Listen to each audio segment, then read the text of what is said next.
అందరికీ నమస్కారం అండి। ఈ రోజు మన వీడియోలో వినాయక చవితి పూజా విధానం ఎలా చేసుకోవాలి, ఉపవాసం ఎలా ఉండాలి, నైవేద్యాలు ఏం పెట్టాలి అన్నిటిని గురించి కూడా ఈ వీడియోలో అయితే మనం క్లియర్ గా అయితే తెలుసుకుందాము। మరి మొదటిసారిగా ఛానల్ ని చూస్తున్న వాళ్ళైతే సబ్స్క్రైబ్ చేసుకొని పక్కనే ఉన్న బెల్ ఐకాన్ ని క్లిక్ చేసి ఆల్ అనే ఆప్షన్ ని క్లిక్ చేయడం వల్ల నేను ఏ వీడియో పెట్టినా మీకు నోటిఫికేషన్ రూపంలో అయితే వస్తుంది। వినాయకుడి పుట్టిన రోజైన భాద్రపద శుద్ధ చవితి రోజునే వినాయక చవితి పండుగను హిందువులు జరుపుకుంటారు। వినాయక చవితి రోజున ఉదయాన్నే నిద్రలేచి ఇల్లంతా కూడా శుభ్రం చేసుకోవాలి। తర్వాత తలంటు స్నానం చేసి ఉతికిన వస్త్రాలనైతే ధరించాలి। మామిడి తోరణాలను కట్టి ఇంటిని అలంకరించుకోవాలి।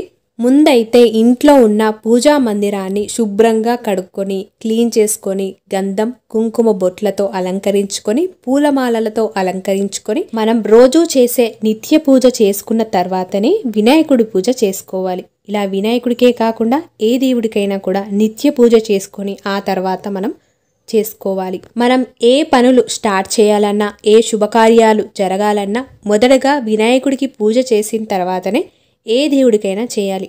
అలాంటి వినాయకుడిని మనం వినాయక చవితి రోజున పూజ చేసుకున్నట్లయితే చాలా మంచిది। మనం ఏం కోరినా కూడా కోరికలైతే నెరవేరుతాయి। అలాగే ఇంట్లో సరిగ్గా చదవని పిల్లలకి వినాయక చవితి రోజు పూజ చేసి మొక్కుకున్నట్లయితే వాళ్ళు కూడా సరిగ్గా చదువుతారు। మరి వినాయక చవితి రోజు ఏం చేయాలి, పూజా విధానం అన్నిటిని గురించి కూడా తెలుసుకుందాము। మొదటగా వినాయకుడికి ఒక పీఠం అయితే వేసుకోవాలి। ఈ పీఠాన్ని మనం ఈశాన్యంలో వేసుకొని పూజ చేసినట్లయితే చాలా మంచిది।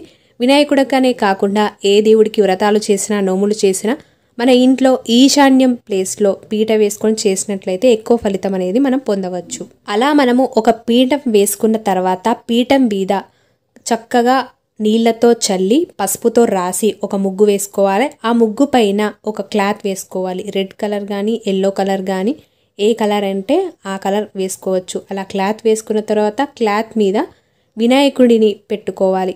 మరి వినాయక చవితి రోజున మనం అందరం కూడా మట్టితో చేసిన వినాయకుడిని పెట్టుకున్నట్లయితే చాలా మంచిది।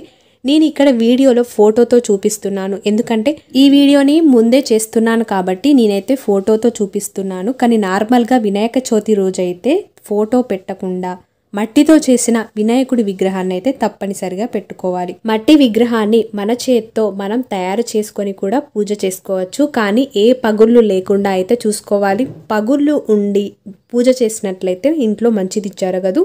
అందువల్ల పగుళ్ళు లేని మట్టి విగ్రహాన్ని తెచ్చుకోవాలి। ఒకవేళ మనం చేసినట్లయితే పగుళ్ళు లేకుండా చూసుకోవాలి। అలా తెచ్చుకున్న విగ్రహాన్ని చక్కగా తుడుచుకొని విగ్రహానికి పంచలాగా పెట్టుకోవాలి। దానికి వైట్ కలర్ అయినా క్రీమ్ కలర్ అయినా రెడ్ కలర్ క్లాత్ అయినా కూడా పంచలాగా కట్టుకోవచ్చు। అలాగే పైన చిన్న టవల్ని కప్పాలి। వినాయకుడికి జంజనం కూడా వేసుకోవాలి, తప్పనిసరిగా 9 వరుసలు పెట్టి వేసుకోవాలి। తర్వాత గంధం కుంకుమ బొట్లతో విగ్రహాన్ని అయితే అలంకరించుకోవాలి। పైన గొడుగు ఉండేలాగా కూడా చూసుకోవాలి। అలాగే వినాయక చవితి రోజు తప్పనిసరిగా పాల వెల్లినైతే ఏర్పాటు చేసుకోవాలి।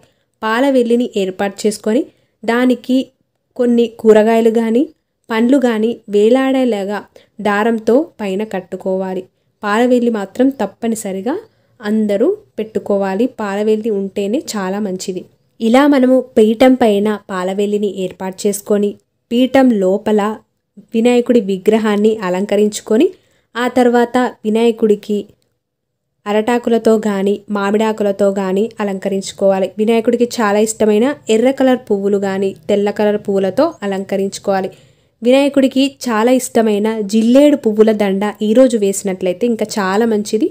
అలాగే వినాయకుడికి ఇష్టమైన గరిక కూడా అలంకరిస్తే ఇంకా మంచిది। గరికతో మాలలు చేయవచ్చు, జిల్లేడు పూలతో మాలలు వేయవచ్చు। ఇలా మీకు ఏవి దొరికినా కూడా వాటితో మాలలు వేసినట్లయితే చాలా మంచిది। ఇలా మనం అన్నీ అలంకరించుకున్న తర్వాత వినాయక చవితి రోజున తప్పనిసరిగా 21 పత్రాలు అయితే ఉండేలాగా చూసుకోవాలి। ఇందులో ముఖ్యంగా గరిక ఉండేలాగా చూసుకోవాలి। ఇలా వినాయక చవితి రోజు 21 పత్రాలతో చేయడం వల్ల చాలా మంచిదన్నమాట। ఎందుకంటే మనకు ఈ సీజన్లో అనేక రకాల రోగాలు అనేవి వస్తాయి। పత్రాలు కూడా మంచి ఔషధ గుణాలు కలిగి ఉంటాయి। ఇలా మనం వినాయక చవితి రోజు మన ఇంట్లోకి ఆ 21 పత్రాలు తెచ్చి పూజ చేసుకున్నట్లయితే మనకి ఏ అనారోగ్య సమస్యలు కూడా రాకుండా ఉంటాయి।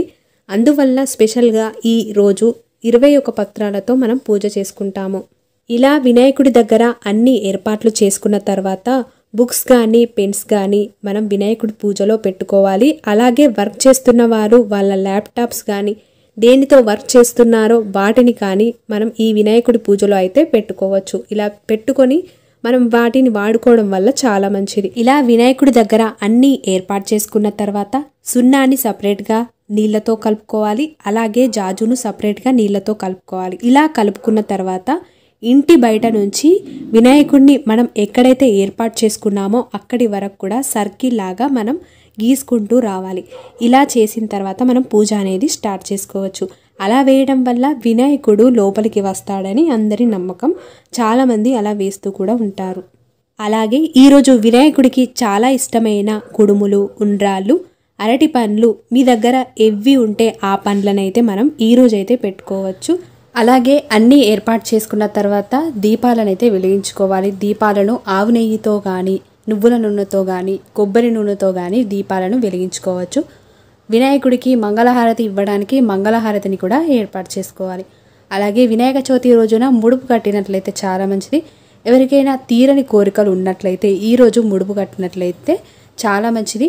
అలాగే కోరిక తీరిన తర్వాత మనము వినాయకుడికి సంబంధించిన గుడులు ఎక్కడైతే వేస్తామో పెద్ద కోరిక తీరిన తర్వాత కాణిపాకకి వస్తాము తండ్రి అని కట్టిన వాళ్ళైతే కాణిపాక వెళ్ళి సమర్పించుకోవాలి. ఈ ముడుపు ఎలా కట్టాలంటే రెడ్ కలర్ క్లాత్ తీసుకొని అందులో 2 తమలపాకులు పెట్టి ఒక పోక ఖర్జూర ఒక 1 రూపీ కాయిన్ తీసుకొని ముడుపుని మన కోరిక మనస్ఫూర్తిగా కోరుకుంటూ ముడుపు కట్టుకొని మనం వినాయకుడి పూజలో అయితే పెట్టుకోవాలి. మన కోరిక నెరవేరిన తర్వాత కాణిపాకలో ఈ ముడుపుని అయితే సమర్పించుకోవాలి. మరి మనకు పూజకు సంబంధించిన అన్ని ఏర్పాట్లు చేసుకున్న తర్వాత కలశాన్ని కూడా ఏర్పాటు చేసుకోవాలి. ఈ కలశంలో చెంబు నిండా నీళ్లను తీసుకొని అందులో పసుపు, కుంకుమ, గంధం, అక్షంతలు, ఒక పువ్వును కూడా తీసుకోవాలి. ఇప్పుడు మనకు పూజకు సంబంధించిన అన్ని ఏర్పాట్లను కూడా చేసుకున్నాము. అలాగే వినాయక చవితి రోజున తప్పనిసరిగా ఎలక పండును కూడా వినాయకుడి దగ్గర అయితే పెట్టుకోవాలి. మరి ఇప్పుడు పూజ అనేది స్టార్ట్ చేద్దాము. షోడోపచార పూజ అనేది మొదలు పెట్టుకోవాలి. 3 సార్లు నీళ్లను తీసుకొని ఇప్పుడు కొన్ని అక్షంతలను తీసుకొని ఆచమనీయం అనేది చేసుకోవాలి. ఇప్పుడు ఆచమనీయం చేసుకున్న తర్వాత ఈ తడి చేతుని బాగా తుడుచుకొని అప్పుడు మళ్ళీ మనం పూజ అనేది స్టార్ట్ చేసుకోవాలి. కొన్ని అక్షంతలు తీసుకొని భూశుద్ధి మంత్రం చదువుకొని మన ఎడమ వైపు వేసుకొని తర్వాత ప్రాణాయామం కూడా చేసుకొని సంకల్పం చెప్పుకొని కలశ పూజ అనేది చేసుకోవాలి. కలశానికి కలశ మంత్రం చదివిన తర్వాత నీటిని పూజా సామాన్ మీద, దేవుళ్ళ మీద, మన మీద కూడా మొత్తం చల్లుకోవాలి. ఇలా చల్లుకోవడం వల్ల మొత్తం కూడా పవిత్రంగా తయారైపోతుంది. ఇప్పుడు మనం పూజ అనేది స్టార్ట్ చేసుకోవచ్చు. ముందుగా వినాయకుడికి ధ్యాన మంత్రం చదివి ఆహ్వానించాలి. ఇప్పుడు కలశపు నీళ్లతో మనము వినాయకుడికి పాదయో పాద్యం సమర్పయామి, హస్తయో ఆర్ఘ్యం సమర్పయామి, ముఖే ఆచమనీయ సమర్పయామి, శుద్ధోదక స్నాన సమర్పయామి అని అనుకుంటూ మామిడాకులలో నీళ్లను తీసుకొని మనం మంత్రాలను చదువుతూ పక్కకైతే వదిలేయాలి. ఇలా మనం ఆర్ఘ్య పాద్యాలను అన్నిటినీ కూడా చదవాలన్నమాట. తర్వాత కుంకుమ సమర్పయామి అంటూ కుంకుమను సమర్పించి పసుపును కూడా సమర్పించి అక్షంతలు వినాయకుడికి ఎర్రక్షంతలతో పూజ చేస్తే చాలా మంచిది. ఈరోజు ఎర్రక్షంతలను సమర్పించి గంధం సమర్పించి పుష్పాన్ని కూడా సమర్పించాలి. ఇదంతా తెలీదు, మాకు ఇదంతా రాదు అనుకునే వాళ్ళు ఓన్లీ ఒక పసుపు, కుంకుమ, గంధం, అక్షంతలు సమర్పిస్తే కూడా సరిపోతుంది. ఒకవేళ తెలిసిన వాళ్ళైతే లైన్గా అన్నీ కూడా సమర్పిస్తూ రావాలన్నమాట. తర్వాత అన్నీ సమర్పించిన తర్వాత ఇప్పుడు వినాయకుడి అష్టోత్తర శతనామావళి చదువుకుంటూ గరిక అనేది వినాయకుడి దగ్గర వేసుకోవాలి. లేదంటే ఎర్రటి అక్షంతలతో అయినా కూడా అష్టోత్తర శతనామావళి అర్చన అనేది మనం చేసుకోవచ్చు. వినాయక చవితి రోజున తప్పకుండా 21 రకాల పత్రాలతో మనం పూజ చేసుకోవాలి. ఇలా పూజ చేసుకోవడం వల్ల వినాయకుడికి చాలా ఇష్టం, ఇంట్లో చాలా మంచిది కూడా. మరి ఏ మంత్రాలు రాని వాళ్ళు ఉన్నట్లయితే గణపతియే నమః అనుకుంటూ 108 సార్లు కూడా గరికని సమర్పించవచ్చు. ఇలా మనకు వచ్చినవన్నీ చదువుకున్న తర్వాత దీపాన్ని చూపెట్టి ధూపాన్ని కూడా చూపించిన తర్వాత ఇప్పుడు గణపతికి నైవేద్యాన్ని సమర్పించాలి. నైవేద్యాన్ని సమర్పించేటప్పుడు ఇలా ఆకుతో 5 సార్లు ఇలా మనం నైవేద్యం చుట్టూ తిప్పి వినాయకుడికైతే సమర్పించుకోవాలి. తర్వాత వినాయకుడికి ఇష్టమైన మంగళహారతిని ఇచ్చుకుంటూ వినాయకుడికి ఇష్టమైన పాట అనేది మీకు ఏదొస్తే అది ఏదో ఒక పాట అనేది పాడుతూ మంగళహారతి అనేది ఇవ్వాలన్నమాట. ఓం గం గణపతియే నమో నమః, సిద్ధి వినాయక నమో నమః, అష్ట వినాయక నమో నమః, గణపతి బప్ప మోరియా. ఓం గం గణపతియే నమో నమః, సిద్ధి వినాయక నమో నమః, అష్ట వినాయక నమో నమః. ఇప్పుడు మనం మంగళహారతిని సమర్పించిన తర్వాత మంగళహారతి చుట్టూ కూడా నీళ్లను తిప్పి మంగళహారతి వినాయకుడికి సమర్పించుకోవాలి. ఇప్పుడు కొబ్బరికాయ అనేది కొట్టుకోవాలి. వినాయకుడికి మనస్ఫూర్తిగా మన కోరిక అనేది తొందరగా తీరాలని మనస్ఫూర్తిగా మొక్కుకొని కొబ్బరికాయ అనేది మనం కొట్టుకోవాలి. కొబ్బరికాయ పెట్టుకున్న తర్వాత అందులో చక్కెర లేదంటే తేనె అయినా కూడా వేసుకోవచ్చు. తీర్థాన్ని కూడా స్వామివారికి చూపెట్టాలి. అన్నీ అయిపోయాక ఇప్పుడు గంట కొడుతూ కర్పూర హారతి అనేది స్వామివారికి సమర్పించాలి.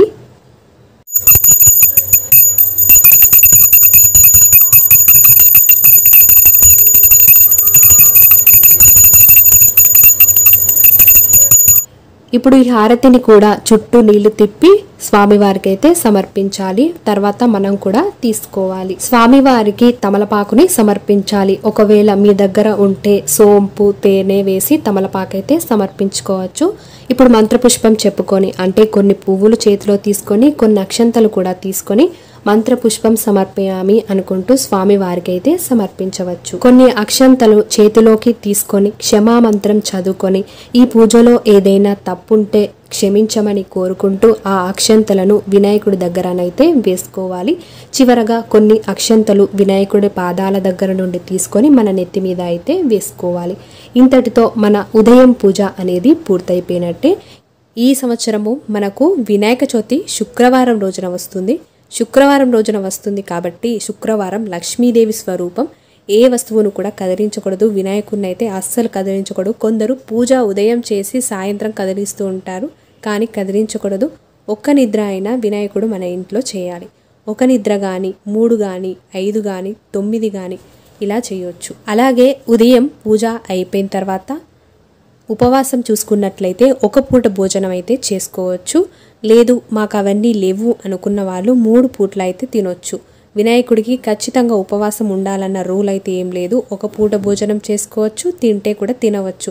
లేదంటే ఒక పూట భోజనం చేసి ఫలహారమైన తీసుకోవచ్చు. అలాగే ఈ పూజ ఉదయం పూర్తయిన తర్వాత సాయంత్రం కూడా వినాయకుడికి ధూప దీప నైవేద్యాలను సమర్పించుకోవాలి. మళ్ళీ కూడా సాయంత్రం ఉదయం ఏ విధంగా పూజ అయితే చేశామో సాయంత్రం కూడా ఆల్రెడీ దేవుడు ఉంటాడు కాబట్టి ధూపాన్ని చూపెట్టి దీపాన్ని కూడా చూపెట్టి నైవేద్యాన్ని సమర్పించి ఉదయం ఎలాగైతే పూజ చేశామో సాయంత్రం కూడా హారతిని అలా సమర్పించుకోవాలి. అలాగే సాయంత్రం వేళ చీకటయ్యాక చంద్రుడు కనిపించే టైం కాబట్టి చాలా జాగ్రత్తగా ఉండాలి.